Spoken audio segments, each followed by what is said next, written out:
Muy buen día, familia Renuevo. Soy el pastor Néstor Carrillo y me da gusto poder estar un día más con ustedes, un domingo más compartiendo la palabra de Dios. La verdad estoy muy emocionado de poder compartir con ustedes el mensaje que Dios tiene para nosotros en este día, independientemente del día en que lo estés viendo. Hace algunas semanas hablábamos de una pregunta muy importante, la pregunta de ¿quién es Dios? Y era una pregunta un poco más filosófica, podríamos decir. La hacíamos de manera general: ¿quién es Dios? Y si en realidad tenemos un concepto de Dios, y si tenemos un concepto de Dios, ¿quién es? Y es una pregunta obviamente para todos, no solamente para cristianos, sino para no cristianos. Simplemente el hecho de preguntar: ¿crees en un Dios? Y si crees en uno, ¿cómo es? ¿O quién es ese Dios en el que crees? Y es una pregunta importante, considero yo, porque la respuesta a esta pregunta define quiénes somos y afecta en gran parte quiénes somos como personas, nuestras decisiones, la perspectiva que tenemos acerca de la vida.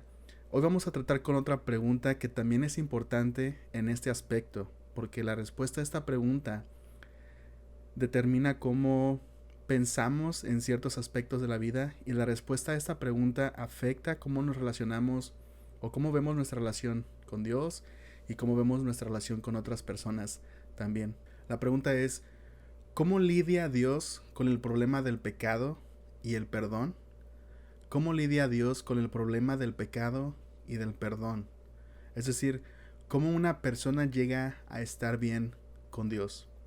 ¿Cómo podemos decir que cuando pecamos Dios nos perdona? ¿Qué es lo que tenemos que hacer? ¿O cuál es el proceso que tenemos que llevar a cabo? La pregunta es: ¿cómo Dios lidia con esta parte del pecado y del perdón? ¿Qué tenemos que hacer para ser perdonados? ¿Y qué es lo que finalmente Dios espera que hagamos para poder ser perdonados? Es una pregunta importante. Hemos estado estudiando el libro de Éxodo, así que hemos visto cómo el pueblo hebreo, que eran aproximadamente 1 millón de personas, probablemente eran medio millón de personas, vemos que el pueblo hebreo ha sufrido un tiempo de genocidio infantil. Así de hecho comienza el libro de Éxodo, hablándonos de cómo el faraón, quien estaba reinando en ese momento en Egipto, llevó a cabo un genocidio infantil donde publicó una ley donde los bebés varones hebreos debían ser lanzados al río, como una manera de controlar al pueblo, como una manera de reducir su población, pero que finalmente terminaría con el exterminio del pueblo hebreo si esa ley continuaba. Vemos que el pueblo hebreo ha sufrido de trabajos forzados y de maltrato en la tierra de Egipto. No son tratados como seres humanos, son tratados como objetos, y no tienen derechos y no tienen libertad. De hecho, lo que Dios comienza a hacer para tratar de liberarlos provoca un poco más de conflicto y son forzados todavía a trabajos más duros. Hemos visto cómo Dios está lidiando con Faraón, con la persona que está al frente del país, con la persona que está en el liderazgo de Egipto. Y Faraón es visto casi como un dios en aquella cultura. Sin embargo, para los egipcios y para Faraón, el estatus de Dios por lo general lo adquiría el faraón después de morir. Pero el faraón es visto como casi una deidad, y Faraón representa en esta historia, en la intención del escritor de este libro, Faraón representa la maldad y representa el pecado y el poder que el pecado tiene para oprimir y traer caos y destrucción a nuestra vida. Y no solamente a nuestra vida pensando como seres individuales, sino el poder que tiene el pecado para traer caos y destrucción al mundo, a nuestras relaciones, incluso a la naturaleza. Dios también está usando esta oportunidad para darse a conocer al mundo. Lo que Dios va a hacer con el pueblo hebreo para liberarlos será algo de lo cual se hablará durante generaciones. Entonces, Dios también tenía la intención de darse a conocer a través de todo esto. Dios está demostrando a través de las plagas, que hemos visto 9 plagas hasta ahorita. A través de las plagas, Dios demuestra que los dioses de Egipto son falsos y que Él tiene el control de todo el universo y que Él es el único Dios. Esta es una de las intenciones primarias de Dios al estar obrando como lo está haciendo en estos capítulos de Éxodo. Y hoy vamos a estar viendo los capítulos del 11 al 12. No vamos a leerlos completamente, vamos a centrarnos en unos puntos principales. Dios ya ha enviado 9 plagas a la tierra de Egipto, pero Faraón se rehúsa todavía a dejar ir al pueblo hebreo. Cualquiera de nosotros pensaría que después de 9 plagas que son bien tremendas y cada una fue peor que la anterior, cualquiera de nosotros pudiera pensar, ok, Faraón va a permitir solamente 5 plagas y después ya va a decir, ok, Moisés, puedes liberar a tu pueblo, pueden irse, son libres. Pero no, han pasado 9 plagas que han sido sumamente destructivas. Incluso los consejeros de Faraón incluso le están diciendo, ok, Faraón, ya es tiempo de que tomemos una decisión importante. Es tiempo de que que dejemos libre a este pueblo. Pero Faraón se rehúsa. Y es obvio, debería ser obvio para ellos que el orgullo de Faraón terminará en destrucción y muerte. Pero por lo general es el mismo orgullo lo que nos permite ver esto, ¿sí o no? A veces nuestro mismo orgullo nos impide ver cuál será el final, o ser honestos en cuanto a las consecuencias que traerá nuestro orgullo. Y ahora el Señor se prepara para mandar la última plaga a Egipto. Una de las primeras cosas que vamos a ver en estos capítulos es que el pecado trae consecuencias trascendentes. Vamos a leer Éxodo capítulo 4 versículo 8. Así que Moisés le dijo al faraón, esto dice el Señor, hoy a la medianoche pasaré por el corazón de Egipto, todo primer hijo varón de cada familia de Egipto morirá, desde el hijo mayor del faraón, el que se sienta en su trono, hasta el hijo mayor de la sirvienta más humilde que trabaja en el molino. Incluso la primera cría de todos los animales morirá. Entonces se oirá un lamento desgarrador por toda la tierra de Egipto, un lamento como nunca antes hubo ni habrá después. Sin embargo, entre los israelitas habrá tal tranquilidad que ni siquiera un perro ladrará. Entonces sabrán que el Señor hace una distinción entre los egipcios y los israelitas. Todos los funcionarios de Egipto correrán a buscarme y caerán al suelo ante mí y me suplicarán, por favor, vete, apresúrate y llévate a todos tus seguidores. Solo hasta entonces me iré. Luego Moisés, ardiendo de enojo, salió de la presencia del faraón. El pecado trae consecuencias trascendentes. Y aquí vemos algunas de las consecuencias. Ya las hemos visto en parte en las 9 plagas que ya sucedieron. Los egipcios habían experimentado ya estas 9 plagas, cada una peor que la anterior, y Faraón tuvo muchas oportunidades para reconocer su maldad, pero fue necio. E incluso estaba ya ciego a su verdadera condición y lo que estaba pasando. Y debido a que él es el líder de Egipto, todo su pueblo será afectado por su obstinación. Y esto habla mucho a nuestra realidad, que muchas veces no nos damos cuenta de las consecuencias del pecado, o no nos damos cuenta de las consecuencias que puede provocar el pecado. A veces no somos honestos en cuanto a eso, o a veces simplemente desconocemos. No pensamos en cuánto va a afectar nuestras relaciones, o no pensamos en cuánto ya las está afectando. No pensamos en cuánto va a afectar a nuestras comunidades, porque el pecado ciertamente es un problema individual, pero finalmente también va a provocar síntomas en nuestra comunidad. No pensamos cuánto el pecado afecta incluso la naturaleza, el mundo en el que vivimos. No pensamos en cuánto afecta a nuestra familia. En este caso, y siguiendo el ejemplo de la historia que vamos a ver, muchos padres no se dan cuenta qué tanto el pecado puede afectar a sus familias. No se dan cuenta qué tanto el pecado puede afectar a sus hijos y sus hijas. Podemos ver a Faraón desde el exterior, viéndolo como la historia, y podemos pensar, ¡ay, qué hombre tan necio, qué hombre tan feo, qué hombre tan sucio! Pero cuando pensamos en nosotros, a veces hacemos lo mismo. Y pensamos de manera egoísta que nuestro pecado no va a afectar a nadie más, sin embargo, siempre lo hace. Por eso debemos recordar que las consecuencias del pecado son trascendentes, que muchas veces, y creo que la mayoría de las veces, o todas las veces, no solamente nos afecta a nosotros. El pecado crea más injusticia en el mundo y termina afectando a las personas a nuestro alrededor, a nuestra comunidad y a las personas que más amamos, porque son las personas más cercanas a nosotros. El pecado es trascendente, no lo olvides. El pecado o las consecuencias del pecado no terminan contigo, no no respetan solamente la línea que tú piensas que va a respetar. Así que ten mucho cuidado y sé honesto con lo que el pecado causa en tu vida. Padres, padres de familia, líderes, jefes, políticos y personas en puestos de influencia. Este mensaje es para ustedes también.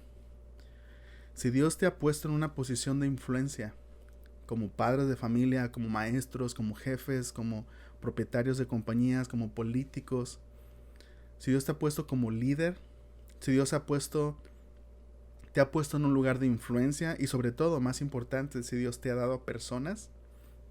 En la Biblia, los líderes, incluso los líderes políticos, que incluso no tienen nada que ver con la religión, los líderes políticos también son llamados pastores, porque de alguna manera tenían personas a su cargo, personas a las que Dios ama, y que Dios esperaba que estos pastores o líderes cuidaran, que obraran con justicia y con amor hacia estas personas, y muchas veces no sucedía de esta manera.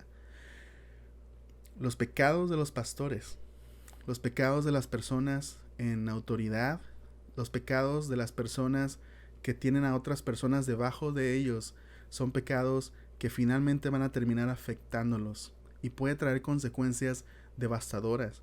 Y los pecados de los líderes pueden provocar que las ovejas sufran. No solamente un sufrimiento físico, a veces puede ser un sufrimiento económico, a veces puede ser un sufrimiento emocional, puede ser un sufrimiento espiritual, pueden ser daños de identidad en su humanidad, en sus derechos, en la justicia que Dios espera que cada persona reciba. Entonces, viendo el ejemplo de Faraón, no podemos evitar pensar que esta enseñanza tiene mucho que decirnos a nosotros que estamos en posiciones de liderazgo. Especialmente tú, igual vuelvo a repetirlo, padre de familia, que tal vez pues son los más cercanos a mí, ¿no? A la iglesia. Conozco a muchos padres de familia de la iglesia, entonces somos responsables, no solamente por nuestra vida, sino por la vida de las personas que Dios ha puesto junto con nosotros, las personas que nos están siguiendo. Entonces es bien importante que entendamos esto. Hay un contraste bien interesante entre Faraón y Moisés, porque debido a su orgullo y a resistirse a escuchar a Dios, Faraón llevó a su pueblo a la destrucción. Pero Moisés, debido a su obediencia a Dios, llevó a su pueblo a la libertad y a una vida nueva. ¿Qué es lo que tú deseas para tu familia? ¿Qué es lo que tú deseas para las personas que Dios te ha dado? Y especialmente creo que la pregunta sería más importante si lo pusiéramos de esta manera. ¿Qué crees? ¿Qué es lo que Dios espera para las personas que te ha dado a ti? Para tu familia, para tus empleados, para tus discípulos, para tus seguidores. ¿Cómo crees tú que Dios espera que tú los dirijas? Somos responsables y eso es algo sumamente importante. Pero incluso si no eres una persona en posición de influencia, déjame decirte, aunque seas hijo, aunque seas sobrino, aunque seas nieto, cualquier persona que seas, déjame decirte que el pecado es trascendente. No va a respetar los límites que tú le quieras poner. El pecado va a provocar daño. Así es el pecado. Lo segundo, el problema del pecado es global. El problema del pecado es global. Voy a leer Éxodo 12, versículos del 21 al 23. Luego Moisés mandó llamar a todos los ancianos de Israel y les dijo: vayan y seleccionen un cordero o un cabrito por cada una de sus familias y maten al animal para la Pascua. Dejen escurrir la sangre en una vasija. Después tomen un manojo de ramas de hisopo y mójenlo en la sangre. Con el hisopo unten la sangre en la parte superior y en ambos lados del marco de la puerta de sus casas. Que nadie salga de la casa hasta la mañana, pues el Señor pasará por la región para herir de muerte a los egipcios.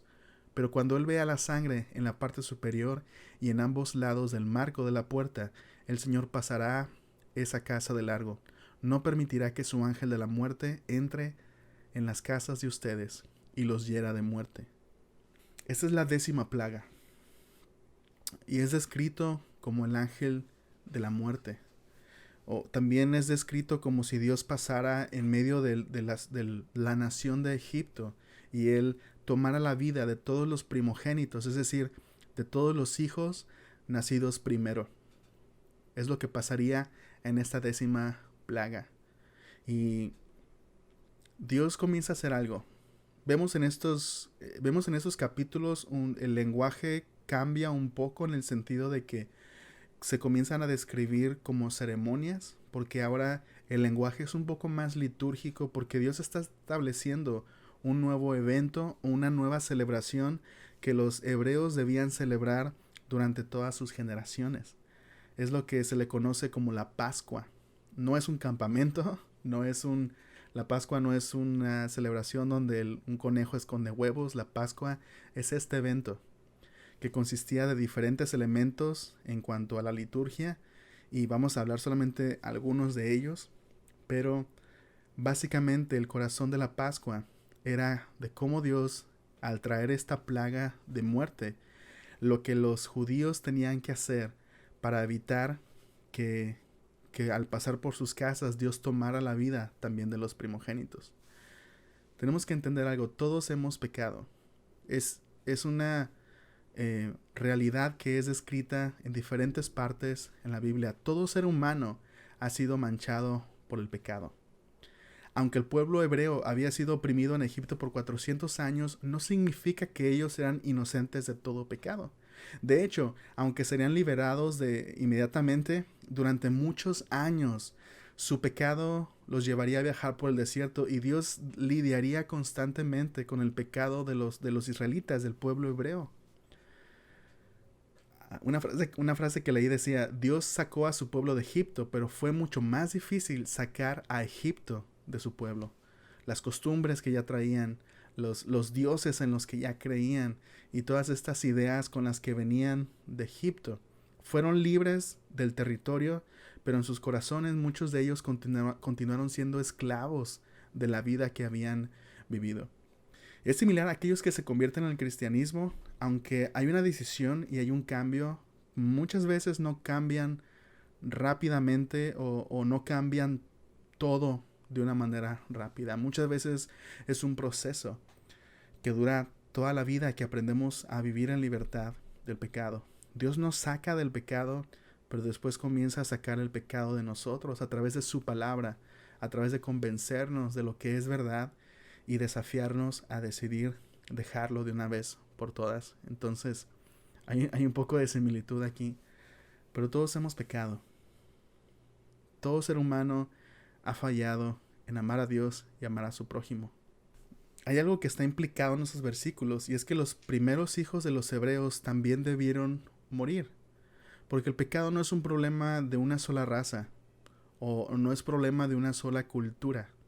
De hecho, muchas veces he escuchado, ¿no?, que muchas personas hablan de Dios como el Dios de los judíos o el Dios de tales, ¿no?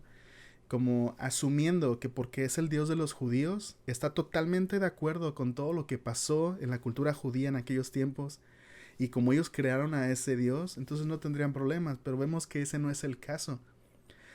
Si Dios es Dios, si Dios no es un Dios local, si Él es el Dios del universo, toda cultura en algún punto se va a ver desafiada por este Dios.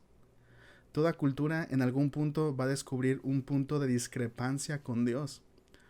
Los judíos, si decimos los judíos crearon este Dios, déjame decirte que no, porque nunca fueron capaces de seguir todas las leyes. Nunca fueron capaces de seguir todas las leyes. Porque el pecado no es un problema de una raza o una cultura. Todos hemos sido manchados por el pecado. Sí, como digo siempre, todo ser humano es creado a la imagen de Dios, por tanto, todo ser humano es capaz de mostrar una gran bondad. Pero al mismo tiempo, todo ser humano ha sido manchado por el pecado, por lo tanto, todo ser humano también es capaz de una gran maldad. No todos lo hacen, pero sucede en muchas personas. Tratemos de no usar la palabra pecado. Si no usamos la palabra pecado, de todos modos podríamos decir: todos hemos fallado en amar a Dios y a nuestro prójimo. Todos hemos fallado en vivir el diseño de Dios para nuestras vidas. Como decía, en el versículo está implicado que también los hijos de los hebreos o los primogénitos de los hebreos también debieron morir, porque eso era lo que iba a hacer este ángel de la muerte.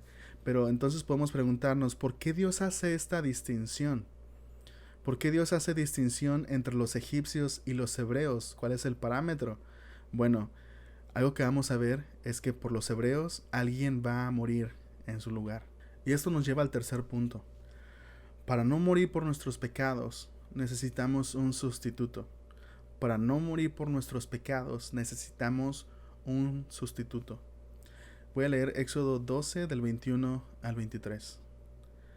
Luego Moisés mandó llamar a todos los ancianos de Israel y les dijo: vayan y seleccionen un cordero o un cabrito por cada una de sus familias, y maten el animal para la Pascua.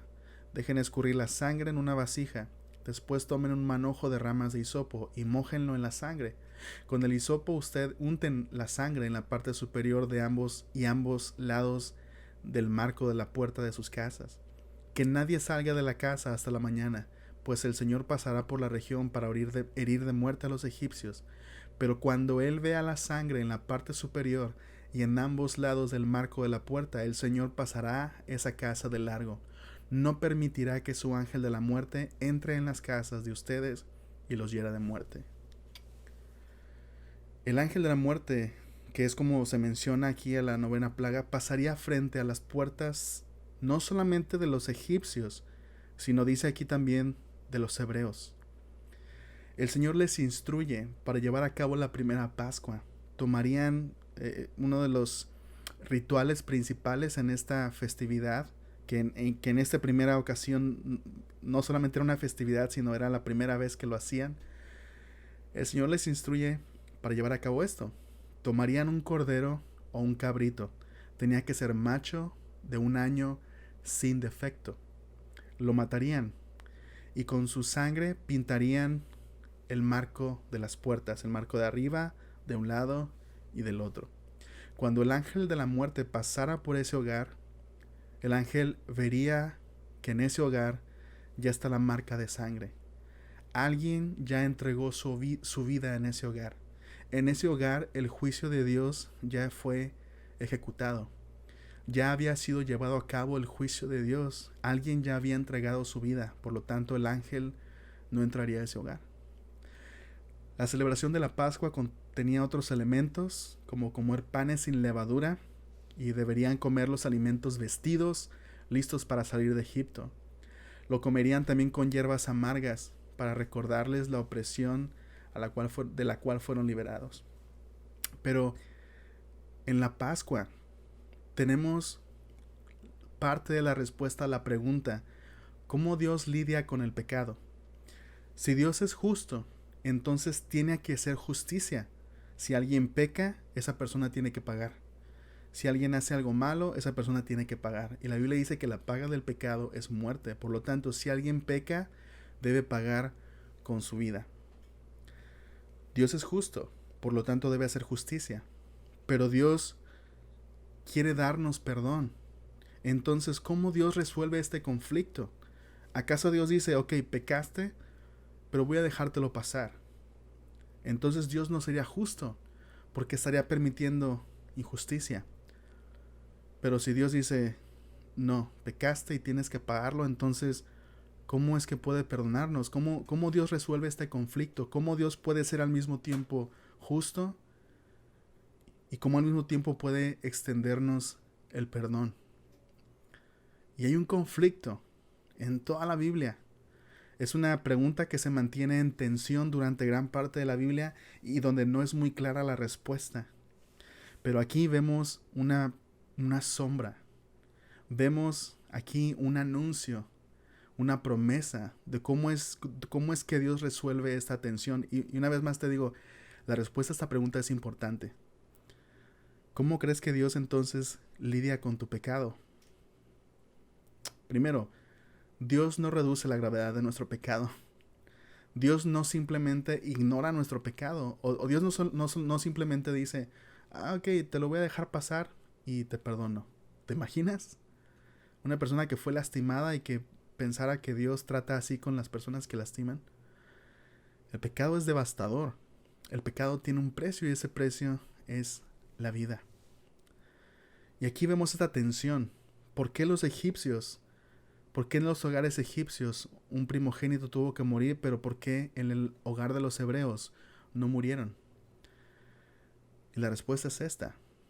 Para que un primogénito no muriera en un hogar hebreo, un animal inocente tenía que morir. Un animal inocente tenía que entregar su vida, y con su sangre era marcada la puerta. La sangre en la puerta señalaba que en ese hogar alguien ya había dado su vida. Sin embargo, podemos pensar, un animal no puede ser un sustituto suficiente para nosotros. Necesitamos un mejor sustituto, y es cierto. La Pascua, esto que estamos viendo, esta celebración que Dios instituyó, es solamente una sombra. Es decir, no es lo real, es solamente un anuncio de algo que está por venir. Cómo Dios resuelve esta tensión de ser justo y al mismo tiempo extendernos el perdón. La Pascua y el sacrificio de un cordero inocente es solamente una representación, una promesa de parte de Dios, de que alguien vendría, un sustituto sin mancha, sin pecado, inocente, y moriría en nuestro lugar. Ese sustituto es Jesús. Por eso Jesús es llamado el Cordero de Dios. Cuando Juan el Bautista estaba predicando, él le dijo a sus discípulos, cuando vio pasar a Jesús, les dijo, miren, él es el Cordero de Dios que quita los pecados del mundo.